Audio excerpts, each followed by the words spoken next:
Hello, kids. We're going to be fixing one last thing on projectile motion. The one thing I have not made a video of is how to find how high a projectile would go. So if this projectile was moving at 300 meters per second, and how about given an angle of, that looks like about 39 degrees, how high would the projectile go? So if you consider a projectile being shot, going to be moving something like that. Right here is how high the projectile gets. Okay, so if we're not worried about the distance it goes, but just the height it goes, the only vector we need is this one right here. So how are we going to find that? Well, how about the sine of 39 degrees times 300 meters per second? So we do that. We have 39 sine times 300 equals, it's 189 meters per second approximately.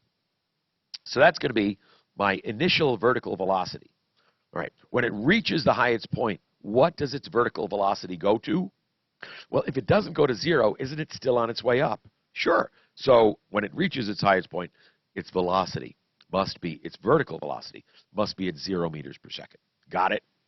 Okay, before I go ahead and do the problem, why don't I find out roughly what the answer is going to be? All right, well, how long is it going to take till its velocity goes to 0? We're reducing its velocity by 10 meters per second every single second. That has the effect of taking this decimal and just shoving it over here. So it's going to reach its 0 velocity in about 18.9 seconds. That's about how long it'll take. What's its average velocity? Well, 189 meters per second. How about divide that by 2? Because its average velocity is that plus 0 divided by 2. So average velocity of times about 94 meters per second. We don't have to be exact here. This is not the answer. This is simply an approximation of the answer, right? So times 18.9, it's going to be about 1,800 meters, which means it's certainly not going to come out to exactly that. But if I'm very far from that, I should look carefully at what I've done because I probably made a mistake. Well, we're ready now for some, why don't I write it down here so we have some room. So how about some givens? What's my V? And all these givens, by the way, are vertical givens because horizontal doesn't matter. Notice I'm not even bothering to find this other axis. It makes no difference in the problem. So the vertical initial velocity we have as 189 meters per second. My final velocity is going to be 0 meters per second. The acceleration is going to be due to gravity, and I am seeking distance. Well, do I have to do multi-step, or can I do this in a single step? Well, if I have a formula that will relate all 4 of these, I can do it in a single step. And that formula, sure enough, is VF squared equals VI squared plus 2AD. Now, a warning to some of you. I've been seeing people take this formula and put it right into S&S without solving for the needed variable and just stuffing numbers in and then solving it for the variable after that. Flag on the play. You don't do that. That is never acceptable. Okay? We always take the formula and solve for what we need. That eliminates a host of errors, and it's much better physics. You can see if you're doing something wrong there. So please don't just move this over. We solve this. So how do we solve this? Well, we got to get to a single term. There are 2 terms here. Can't do anything with that because this is the thing we want here, distance. So I have VF squared minus VI squared. That equals 2AD. If I simply divide 2A, divide 2A, I have my D equals that. Rewrite that in S&S. D equals VF squared minus VI squared over 2A. Excellent. Now we can sub in. VF squared. Well, that's 0. So that whole thing is going to drop out.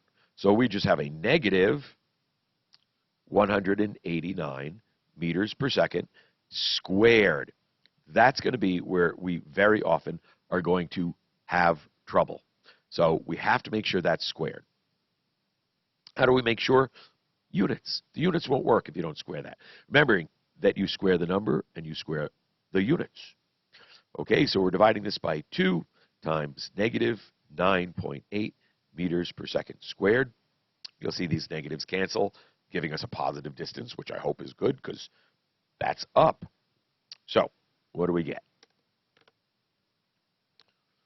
189 quantity squared divided by 2 divided again by 9.8 equals, well, look at that, 1,822 meters high. How many significant figures am I justified? Well, 39 degrees here, so I could say, the best thing I could say, 1, 2, 3, right? Make sure you don't mess up that. 1.82 times 10 to the third meters. That would be how high it is.